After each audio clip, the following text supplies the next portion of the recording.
ان اللہ وملائکتہ یصلون علی النبی یا ایہا الذین آمنوا صلوا علیہ وسلموا تسلیما۔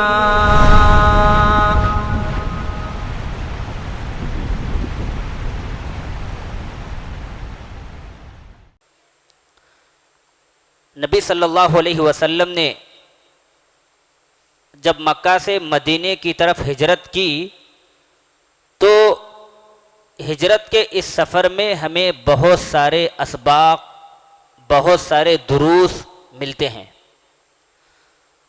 سب سے پہلی بات، رسول اللہ صلی اللہ علیہ وسلم نے اپنے خطاب میں حجۃ الوداع کے موقع پر اپنے ایک خطاب میں یہ کہا تھا، فرمایا تھا، لا ہجرت بعد الفتح ولکن جہاد ونیہ۔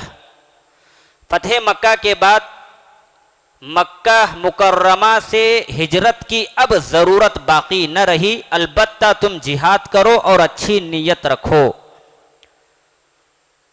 چنانچہ مکہ سے مدینے کو ہجرت کرنا فتح مکہ کے بعد واجب نہ رہا، لیکن مکہ جیسے حالات اگر کسی مقام پر پیدا ہو جائیں، جس طرح مکہ میں مسلمانوں کو ستایا گیا، صحابہ اکرام کو پریشان کیا گیا، ہو بہو ایسے ہی حالات مکہ کی بجائے آج دنیا میں اگر کسی مقام پر پیدا ہو جائیں تو دار الکفر سے دار الاسلام کی طرف ہجرت کرنا قیامت تک فرض ہوگا۔ نبی صلی اللہ علیہ وسلم نے فتح مکہ کے بعد روکا، کہا اب ہجرت کرنے کا کوئی معنی نہیں، یعنی فتح مکہ کے بعد اب مدینے کو اگر کوئی ہجرت کرے تو وہ ثواب حاصل نہیں ہوگا، لیکن اگر مکہ جیسے حالات آج بھی کسی مقام پر پیدا ہو جائیں تو دار الکفر سے دار الاسلام کی طرف ہجرت کرنا یہ فرض ہوگا۔ مسلمانوں کو مدینہ کی طرف ہجرت اس لیے ضروری قرار دیا گیا تھا کہ مسلمان بلا خوف و خطر اپنے رب کی عبادت کریں، اللہ رب العالمین کے اسلام کو قائم کریں، اسلامی حکومت کو قائم کر سکیں اور اسلامی حکومت کی حفاظت کر سکیں اور دعوت کے ذریعے اسلام کی مملکت کے حدود کو بڑھا سکیں۔ اس لیے اللہ رب العالمین نے صحابہ کو اور محمد الرسول اللہ صلی اللہ علیہ وسلم کو مکہ سے مدینہ ہجرت کرنے کے لیے فرض قرار دیا تھا۔ ابن عمر رضی اللہ تعالیٰ فرماتے ہیں، فتح مکہ کے بعد رسول اللہ صلی اللہ علیہ وسلم کی طرف یعنی مدینے کی طرف ہجرت ختم ہو گئی۔ ہجرت جو فرض قرار دی گئی تھی وہ صرف فتح مکہ سے پہلے، فتح مکہ کے بعد خود اللہ کے نبی صلی اللہ علیہ وسلم نے بھی ارشاد فرمایا، لا ہجرت بعد الفتح، فتح مکہ کے بعد ہجرت کا معنی باقی نہ رہا۔ ابن عمر رضی اللہ تعالیٰ یعنی عبداللہ بن عمر رضی اللہ تعالیٰ نبی صلی اللہ علیہ وسلم کی بات کو اس طرح فرما رہے ہیں، فتح مکہ کے بعد رسول اللہ صلی اللہ علیہ وسلم کی طرف ہجرت کرنا یہ اب ختم ہو گیا، لیکن مطلق ہجرت اس وقت تک باقی رہے گی جب تک کافروں سے لڑائی باقی ہے، یعنی قیامت کے آنے تک اگر کسی مقام پر کافروں سے لڑائی باقی ہے تو مسلمانوں کی ہجرت بھی باقی رہے گی، دار الکفر سے دار الاسلام کی طرف ہجرت کرنا فرض ہوگا، ان پر فرض ہوگا۔ جیسا کہ قرآن مجید کے بہت سارے آیتوں سے علماء استدلال کرتے ہیں کہ آج بھی دار الکفر سے دار الاسلام کی طرف ہجرت کر سکتے ہیں، فرض ہے۔ قرآن مجید کی ایک آیت ہے، اللہ تعالیٰ نے ارشاد فرمایا، ان الذین توفاہم الملائکۃ ظالمی انفسہم قالوا فیم کنتم قالوا کنا مستضعفین فی الارض قالوا الم تکن ارض اللہ واسعہ فتہاجروا فیہا فاولئک مأواہم جہنم وساءت مصیرا الا المستضعفین من الرجال والنساء والولدان لا يستطيعون حیلۃ ولا يهتدون سبیلا۔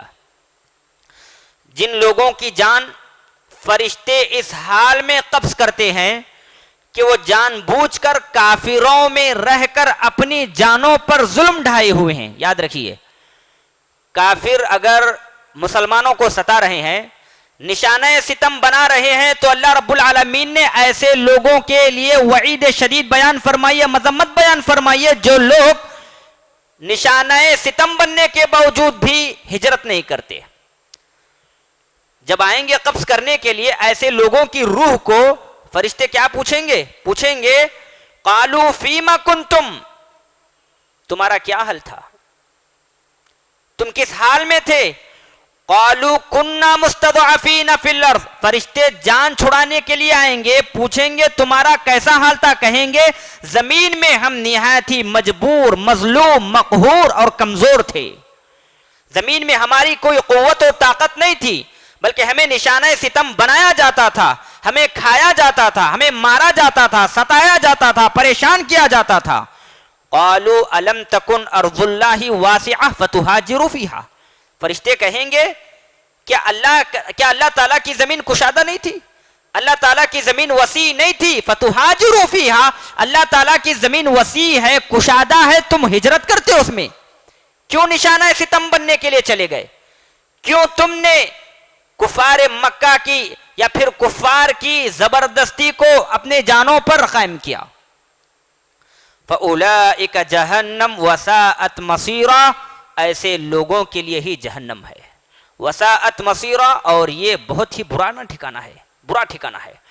إِلَّا الْمُسْتَضْعَفِينَ مِنَ الرِّجَالِ وَالنِّسَاءِ وَالْوِلْدَانِ، سوائے زمین کے ان کمزور لوگوں کے لیے کوئی حرج نہیں ہے جن کے مرد، عورتیں، بچے لا يستطيعون حیلہ، ان کے پاس تدبیر کرنے کا اگر کوئی راستہ نہ ہو اور ان کے پاس ہجرت کرنے کا کوئی راستہ نہ ہو، کوئی سبیل نہ ہو، تو ایسے لوگوں پر کوئی حرج نہیں ہے. طاقت رکھتے ہوئے، سمجھ بوجھ رکھتے ہوئے، قوت رکھتے ہوئے، حالات کو جانچتے ہوئے، حالات کو سمجھتے ہوئے اگر کوئی دارالکفر سے دارالاسلام کی طرف ہجرت نہ کرے تو پھر اللہ رب العالمین کی ایسے شخص پر وعید ہے. اللہ تعالیٰ نے ایسے شخص کی مذمت بیان فرمائی ہے. دوسرا جو سبق ہمیں ملتا ہے وہ یہ کہ رسول اللہ صلی اللہ علیہ وسلم نے اس سفر میں، یعنی ہجرت کے سفر میں، وہ تمام ذرائع اور وسائل کو استعمال کیا جن کا عقل تقاضا کرتی ہے. آپ نے سنا نبی صلی اللہ علیہ وسلم نے کیسے ہجرت کیا. آپ صلی اللہ علیہ وسلم نے اونٹوں کو خریدا اور رہبر کے لیے ایک آدمی کو تلاش کیا تاکہ وہ بحفاظت مدینے کی طرف پہنچا سکے، اور پھر راستوں کو کاٹتے ہوئے مختلف راستوں سے مدینہ پہنچنے کے لیے اللہ کے نبی صلی اللہ علیہ وسلم نے راستوں کی رہنمائی بھی لی. اور اسی طرح بہت سارے چیزوں کو، بہت سارے وسائل کو آپ صلی اللہ علیہ وسلم نے استعمال کیا.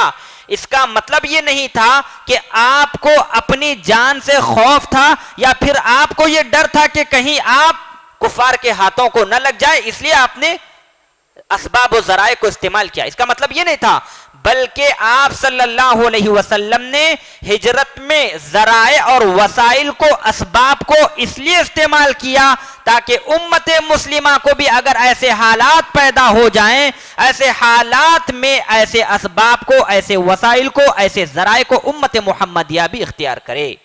اس لیے آپ صلی اللہ علیہ وسلم نے اپنے اسوے کو اجاگر کرنے کے لیے اور ان چیزوں کو آپ صلی اللہ علیہ وسلم نے استعمال کیا، اسباب کو، ذرائع کو، وسائل کو. تیسرا سبق ہمیں درس یہ حاصل ہوتا ہے، علی بن ابی طالب رضی اللہ تعالی عنہ کا ایسے پر خطر حالت میں، ایسے خطرناک حالات میں آپ صلی اللہ علیہ وسلم کے بستر پر بخوشی راضی ہو کر لیٹ جانا، سو جانے کے لیے تیار ہو جانا. آپ صلی اللہ علیہ وسلم نے جب ہجرت کرنا چاہی تو آپ نے اپنے بستر پر حضرت علی رضی اللہ تعالیٰ عنہ کو سلایا، اور حضرت علی رضی اللہ تعالیٰ عنہ جناب محمد رسول اللہ صلی اللہ علیہ وسلم کے بستر پر خوشی خوشی لیٹ گئے، یہ حضرت علی رضی اللہ تعالی عنہ کے مضبوط ایمان، مستحکم ایمان اور بہادری کی دلیل ہے۔ مستحکم ایمان کی وجہ سے اور بہادری ہی کی وجہ سے حضرت علی رضی اللہ تعالیٰ عنہ نے آپ صلی اللہ علیہ وسلم کے بستر پر لیٹ گئے۔ اور یاد رکھیں، یہ بستر پر لیٹنا کوئی معمولی بات نہیں ہے، بلکہ جان کو خطرہ ہے۔ مشرکین مکہ تو آپ صلی اللہ علیہ وسلم کو قتل کرنے کے لیے آئے تھے، آپ کو ختم کرنے کے لیے آئے تھے۔ یہ جان کر، یہ بوجھ کر بھی حضرت علی رضی اللہ تعالیٰ عنہ کا نبی کے بستر پر سونا، یہ کامل ایمان، مضبوط ایمان اور بہادری کی علامت ہے۔ اس کے علاوہ اس سے یہ بھی معلوم ہوتا ہے نجات کے اسباب کو اختیار کرتے ہوئے دشمن کو دھوکہ دینا اور بھیس بدلنا بھی جائز ہے۔ اللہ کے نبی صلی اللہ علیہ وسلم نے دشمن کو دھوکہ دیا اور اپنے بھیس کو بدل دیا، یہ سب جائز ہے ایسے حالات میں۔ نمبر 4، ہجرت سے ہمیں جو چوتھا درس ملتا ہے وہ یہ کہ اس سفر میں جو معجزات رسول اللہ صلی اللہ علیہ وسلم کے ہاتھوں سے صادر ہوئے وہ آپ کی عزت افزائی اور ہمت افزائی کے لیے تھے۔ ان معجزوں میں یہ اشارہ تھا کہ اللہ تعالیٰ آپ کی بہرحال مدد کرے گا اور روئے زمین پر آپ کے دین کو نافذ کر کے رہے گا، جلد یا بدیر۔ پانچواں جو سبق ہمیں نظر آتا ہے، اس سفر میں حضرت ابو بکر رضی اللہ تعالی عنہ نے جو کردار ادا کیا وہ فضیلت کی گواہی دیتا ہے۔ حضرت ابو بکر رضی اللہ تعالی عنہ کا آپ صلی اللہ علیہ وسلم کے ساتھ ہونا، جگہ جگہ پر پریشانیوں کو اٹھانا، یہ حضرت ابو بکر رضی اللہ تعالی عنہ کی فضیلت کی گواہی ہے۔ اور ان کی فضیلت کے لیے یہی کافی ہے کہ اللہ رب العالمین نے قرآن مجید میں حضرت ابو بکر رضی اللہ تعالی عنہ کا ذکر کرتے ہوئے فرمایا، ثانی اثنین اذ ہما فی الغار اذ یقول لصاحبہ لا تحزن ان اللہ معنا۔ دو میں سے دوسرا کون؟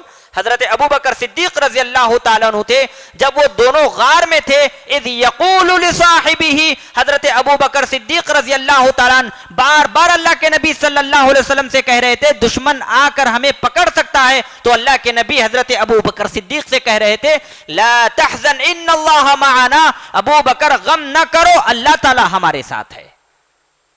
تو حضرت ابو بکر صدیق رضی اللہ تعالیٰ عنہ کا ذکر قرآن مجید میں آیا، ان کی فضیلت کے لیے یہی بس کافی ہے۔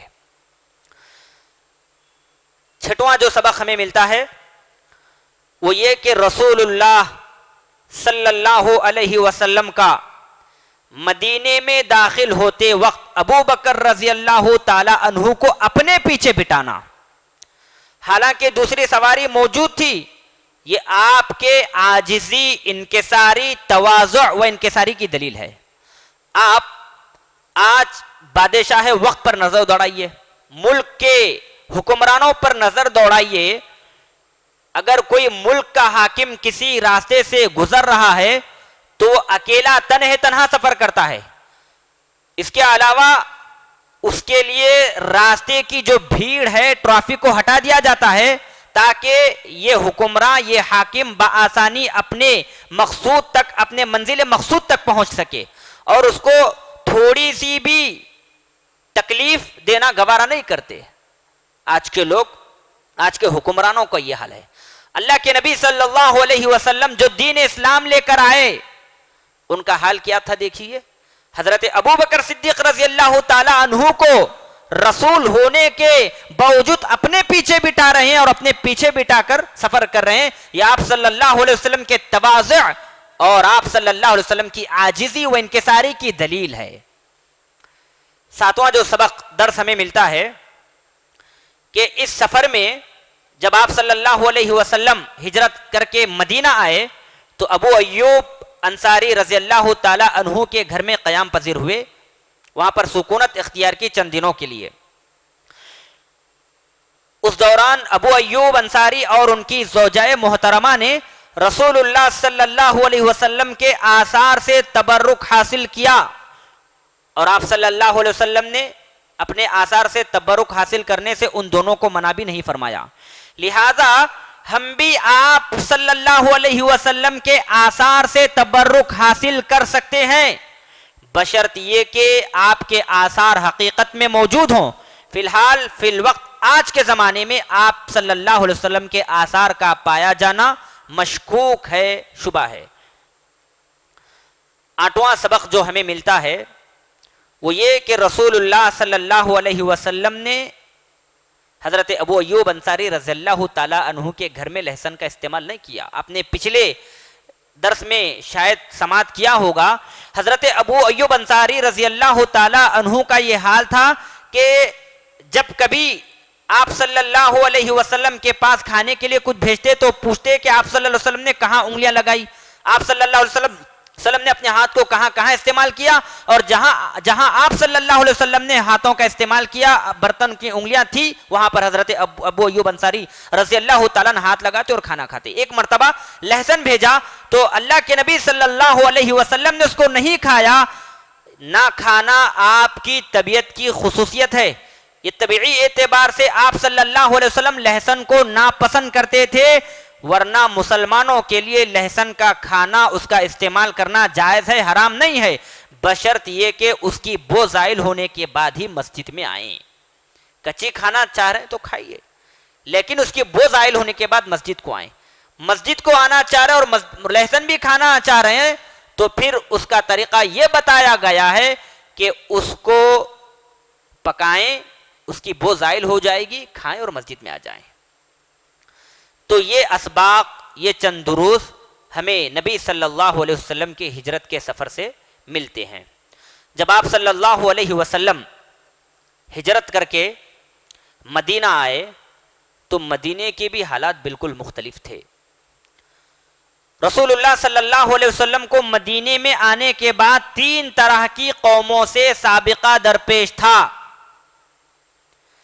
مکہ سے مدینہ آنا اور مدینے میں آ کر اسلامی حکومت کو قائم کرنا یہ کوئی معمولی بات نہیں ہے، بلکہ نبی صلی اللہ علیہ وسلم کو مدینے میں بھی کئی چیلنجز کا سامنا کرنا پڑا، اور نبی صلی اللہ علیہ وسلم کو جن قوموں سے سابقہ درپیش تھا وہ سب سے پہلے صحابہ کرام سے، نمبر 2 مدینے کے مشرکین سے سابقہ پڑا، نمبر 3 یہودیوں سے سابقہ پڑا۔ صحابہ سے کیسے پڑا؟ صحابہ کرام کے تعلق سے آپ صلی اللہ علیہ وسلم کو جن مسائل کا سامنا تھا وہ یہ کہ ان کے لیے مدینے کے حالات مکہ کے حالات سے بالکل مختلف تھے۔ مکہ میں وہ انتہائی مجبور تھے، مقہور تھے، مظلوم تھے، اور سارا کا سارا دبدبہ مشرکین مکہ کا تھا۔ مکے میں گرچہ کے صحابہ کرام کا ایک کلمہ تھا، ان کا مقصد ایک تھا، اس کے باوجود وہ مجبور تھے، ان کے ہاتھوں میں کسی طرح کا اختیار نہ تھا، سارے اختیارات دشمنان اسلام یعنی مکہ مکرمہ کے کفار کے ہاتھوں میں اختیار تھا۔ لیکن مدینے میں مسلمانوں کی زمام کاری پہلے ہی دن سے خود مسلمانوں کے ہاتھوں میں تھی۔ اب ان پر کسی طرح کا تسلط، ظلم، جبر، استعداد، پریشانی نہ تھی۔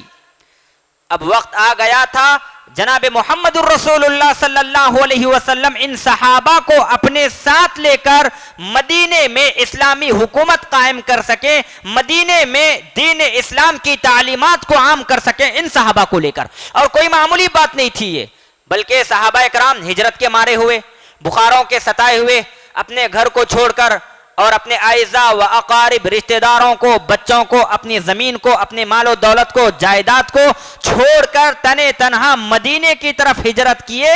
مکے کے حالات الگ تھے، مدینے کے حالات الگ ہیں۔ ایسی حالت میں آپ صلی اللہ علیہ وسلم کو صحابہ کرام سے یہ سابقہ پڑا تھا کہ کسی بھی طریقے سے صحابہ کو لے کر جو کہ نہایت ہی قسم پرسی کی حالت میں مدینہ آئے ہیں، ان کو لے کر اسلام کی حکومت قائم کریں، ان کو لے کر دین اسلام کی اشاعت کریں۔ یہ کوئی معمولی بات نہیں تھی۔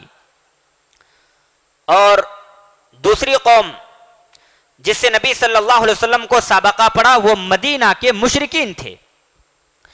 مدینے کے مشرکین اب تک شک و شبہ میں مبتلا تھے، اور اپنے آبائی اپنے اجداد کے دین کو چھوڑ کر نبی صلی اللہ علیہ وسلم کے اسلام کو قبول کرنے میں تردد محسوس کر رہے تھے، پس و پیش کا مظاہرہ کر رہے تھے، لیکن اسلام اور مسلمانوں کے خلاف اپنے دل میں عداوت اور بغاوت نہیں رکھتے تھے، نفرت نہیں رکھتے تھے یہ لوگ، یہ مشرکین مکہ۔ اس طرح کے لوگ تھوڑے ہی عرصے کے بعد اسلام کو قبول کیا۔ اس کے برخلاف کچھ مشرکین ایسے بھی تھے مدینے کے جو اپنے سینے میں اسلام اور اہل اسلام کے لیے عداوت بغاوت نفرت رکھا کرتے تھے اور اپنے دل میں بغض کو چھپائے ہوئے تھے، بظاہر اسلام کو ظاہر کیا کرتے تھے۔ ان میں سہر فہرست عبداللہ بن ابی بن سلول تھا۔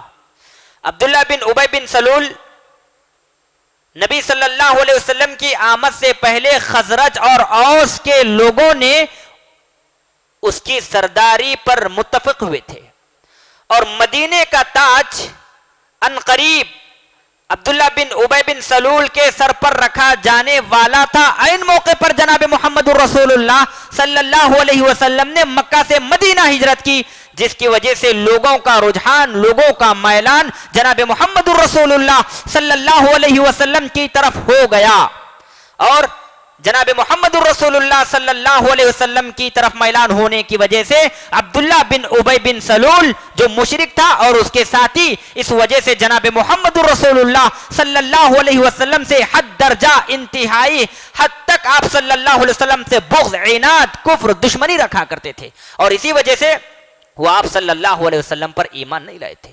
اور اس کا اظہار در پردہ عبداللہ بن ابی بن سلول نے کیا ہے۔ جنگ کا موقع ہے، جناب محمد الرسول اللہ صلی اللہ علیہ وسلم کے ساتھ نکلا ہے، لیکن عین موقع پر اپنے لشکر کو لے کر اللہ کے نبی صلی اللہ علیہ وسلم سے الگ ہوا۔ یہ اس کے کفر اور اس کے بغاوت، عداوت، نفرت کی دلیل ہے۔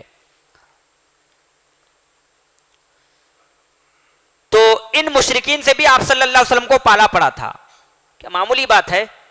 ان مشرکین کے ہوتے ہوئے، یہودیوں کے ہوتے ہوئے آپ صلی اللہ علیہ وسلم اسلامی مملکت قائم کریں، یہ کوئی آسان بات نہیں ہے۔ یہ آپ صلی اللہ علیہ وسلم کے کمال قیادت کی دلیل ہے۔ ان سب سے سابقہ پڑھنے کے باوجود بھی آپ صلی اللہ علیہ وسلم نے مدینے میں ہر ایک فتنے کا مقابلہ کر کے مملکت اسلامیہ کو قائم کیا، اسلامی تعلیمات کو پھیلایا، اسلامی تعلیمات کی اشاعت کی۔ تیسری جس قوم سے جناب محمد الرسول اللہ صلی اللہ علیہ وسلم کو پالا پڑا وہ تھے یہود، اور یہ سب سے خطرناک تھے۔ مشرکین تو کھلم کھلا ظاہر ہوا کرتے تھے، مگر یہود پس پردہ رہا کرتے تھے، اور پس پردہ آپ صلی اللہ علیہ وسلم اور مسلمانوں کے خلاف سازشیں رچا کرتے تھے۔ یہ لوگ رومی وغیرہ کے ظلم و جبر کی وجہ سے حجاز آ گئے تھے، لیکن حجاز میں آ کر بھی انہوں نے قوم عرب کو ستانا شروع کیا۔ یہ خالص عبرانی ہے۔ جب رومیوں کا تسلط ان پر قائم ہوا، ان کا جبر اور ان کا ظلم شروع ہوا، تو یہ یہود وہاں سے ہجرت کر کے، یعنی اپنے شہروں کو، اپنی زمینوں کو چھوڑ چھاڑ کر حجاز آ گئے، مدینہ آ گئے۔ اس لیے ان کا وضاقتہ، زبان و تہذیب وغیرہ بالکل عربی میں رنگ گیا تھا، عربی رنگ میں رنگ گئے تھے۔ ان سب کے باوجود ان کی نسلی عصبیت برقرار تھی۔ دیکھیے، ایک طرف سے اپنے شہروں کو، اپنے گاؤں کو اور اپنے وطنوں کو، اپنی زمینوں کو چھوڑ کر مدینہ آئے۔ مدینہ آنے کے باوجود بھی یہ عصبیت کا شکار تھے۔ یہ اپنے آپ کو اعلیٰ قوم کہا کرتے تھے، اور اپنی یہودیت پر انہیں فخر تھا، جبکہ عرب کو یہ امی کہا کرتے تھے، اور امی کا مطلب ان کے نزدیک یہ تھا بدو، وحشی، رذیل، پسماندہ، اچھوت۔ عربوں کو یہ سب چیزیں تسلیم کیا کرتے تھے، اور ان کا عقیدہ یہ بھی تھا کہ عربوں کا مال ان کے لیے مباح ہے، جیسے چاہیں ان کے مال کو کھائیں، جس طرح چاہیں ظلم کریں، جس طرح چاہیں ان کے مال کا استعمال کریں، ان کے اموال کو کھائیں۔ اس کے علاوہ یہودیوں کو دولت کمانے کے فنون میں بڑی مہارت تھی. اناج، غلے، کھجور، کپڑے وغیرہ کی تجارت انہی کے ہاتھوں میں تھی. اسی لیے ان چیزوں کو یہ دوسرے شہروں سے، دوسرے ملکوں سے آمد کرتے تھے، درآمد کرتے تھے، اور ان چیزوں کو 2-3 گنا میں عربوں کو بیچ دیا کرتے تھے. اور اس کے علاوہ عربوں کو بطور قرض سود بھی دیا کرتے تھے، اور عرب ان پیسوں کو لے کر فضول اور اسراف میں خرچ کیا کرتے تھے. اپنے فخر کے لیے شاعروں پر لٹا دیا کرتے تھے، لوگوں پر پیسوں کو لٹا دیا کرتے تھے تاکہ ان کی عزت ہو اور ان کا مقام و مرتبہ بنا رہے. اور ان کی عادت ایک یہ بھی تھی، وہ مدینے کے لوگوں کو آپس میں بھڑایا کرتے تھے، لڑایا کرتے تھے. دیکھیے، اپنا دبدبہ قائم کرنے کے لیے مدینے کی زمین کو حاصل کرنے کے لیے سب سے پہلے تو وہ مدینے کے باشندوں کو، مدینے کے لوگوں کو سود پر قرض دیا کرتے تھے، اور جب وہ سود ادا نہ کر سکتے تھے تو ان کے زمینوں کے مالک بن جایا کرتے تھے. یہ عادت تو بری تھی، لیکن اس کے ساتھ ساتھ وہ لوگوں کو لڑایا بھی کرتے تھے. کہا جاتا ہے اوس اور خزرج کے درمیان لڑائی کی سب سے بڑی وجہ یہ یہود تھے. یہودیوں نے اپنے شہروں کو، اپنے ملکوں کو چھوڑ کر مدینہ آ کر اوس اور خزرج اور دیگر عرب قبائل عرب کو آپس میں بھڑایا، لڑایا. اور جب کبھی یہ لڑائی سرد پڑتی ہوئی انہیں نظر آتی، دکھائی دیتی، تو پھر وہ ان کی انگلیاں ایسی حرکت میں آتی اور ایسا کام کرتے جس کی وجہ سے ان کے درمیان پھر سے لڑائی کی آگ بھڑک اڑتی اور پھر سے وہ لڑنا شروع کر دیتے. اور یہ لڑائی سالہ سال نہیں بلکہ سینکڑوں سال تک جاری رہا کرتی تھی. اس کی مثال خود قرآن مجید میں اللہ رب العالمین نے دی ہے، وَاعْتَصِمُوا بِحَبْلِ اللَّهِ جَمِيعًا وَلَا تَفَرَّقُوا وَاذْكُرُوا نِعْمَةَ اللَّهِ عَلَيْكُمْ إِذْ كُنْتُمْ أَعْدَاءً فَأَلَّفَ بَيْنَ قُلُوبِكُمْ فَأَصْبَحْتُمْ بِنِعْمَتِهِ إِخْوَانًا. آپ صلی اللہ علیہ وسلم کے مدینہ آنے سے پہلے اور اوس اور خزرج کا حال یہ تھا، وہ ایک دوسرے کے خلاف برسر پیکار ہوتے، ان کے خلاف جنگ کرتے، جنگ و جدل، لڑائی اور قتال میں ملوث ہوا کرتے تھے، مبتلا ہوا کرتے تھے. لیکن نبی صلی اللہ علیہ وسلم جب مدینہ آئے تو دونوں محبت سے رہنے لگے. یہودی نے دیکھا، دیکھیے یہودیوں کی چال ہے، وہ مسلمانوں کے محبت کو تسلیم نہیں کر سکتے، دیکھ نہیں سکتے. یہودی نے دیکھا اوس اور خزرج کے لوگ بڑے محبت سے باہم شیر و شکر ہو کر باتیں کر رہے ہیں. اس کے اندر عداوت پیدا ہو گئی، جلن پیدا ہو گئی. غصے کی حالت میں ایک شاعر کے پاس آیا اور کہنے لگا کہ دیکھو، اوس اور خزرج کے جو پہلے کی لڑائیاں ہیں، اپنے شاعرانہ انداز میں جا کر ان کے احوال کو بیان کیجئے، سابقہ احوال کو بیان کیجئے. اور اس کے لیے اس نے اجرت بھی دی. یہ شاعر گیا اوس اور خزرج کے سامنے جا کر ان کے پہلے کی لڑائیوں کو شاعرانہ انداز میں بیان کیا، جس کی وجہ سے دونوں میں پھر سے لڑائی شروع ہو گئی. نفرت اور عداوت نے جنم لیا.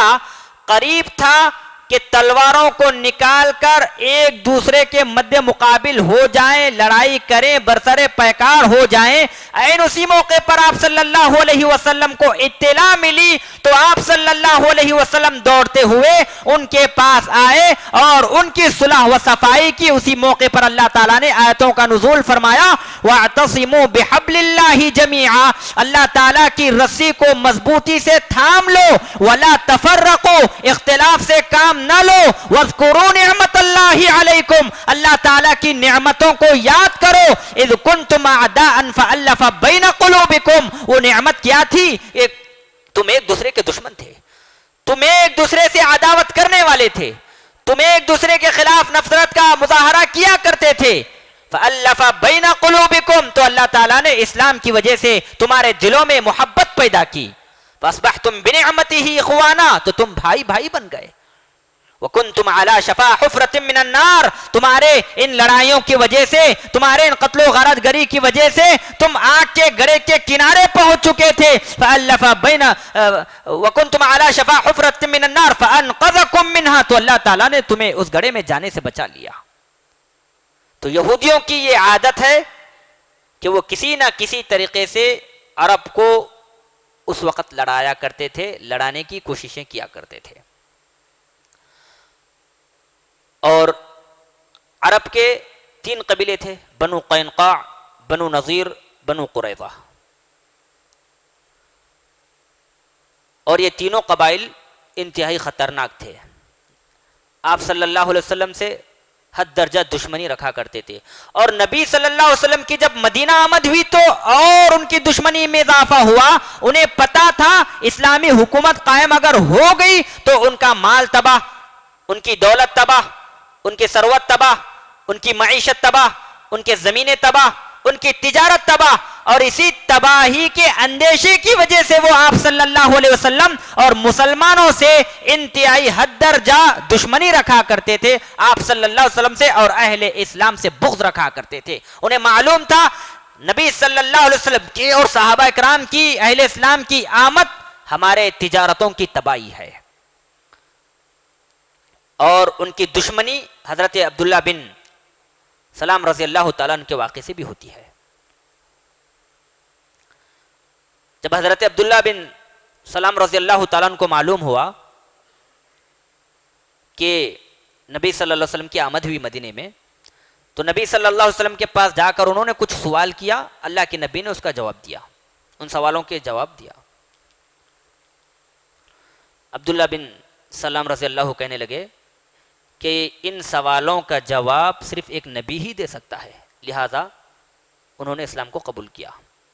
اور اللہ کے نبی صلی اللہ علیہ وسلم سے یہ بھی کہا کہ اللہ کے نبی میرے اسلام کے بارے میں ابھی یہود کو نہیں بتانا، اگر بتا دیں گے تو وہ مجھ پر تہمت باندھیں گے، اس لیے کہ یہود ایک تہمت باز قوم ہے. تو اللہ کے نبی صلی اللہ علیہ وسلم نے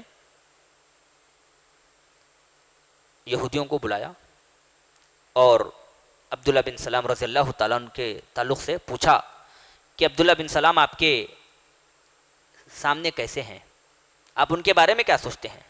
یہود کہنے لگے وہ ہمارے عالم کے بیٹے ہیں، عالم کے بیٹے ہیں، عالم ہیں، ہمارے سب سے اچھے آدمی کے سب سے اچھے بیٹے ہیں، ہمارے اچھے سردار کے بیٹے ہیں اور یہ بھی سردار ہیں، ہمارے سب سے اچھے سردار ہیں، اخلاق میں اعلیٰ ہیں، سب سے اچھے آدمی ہیں، یہود میں سب سے کمال والے انسان ہیں.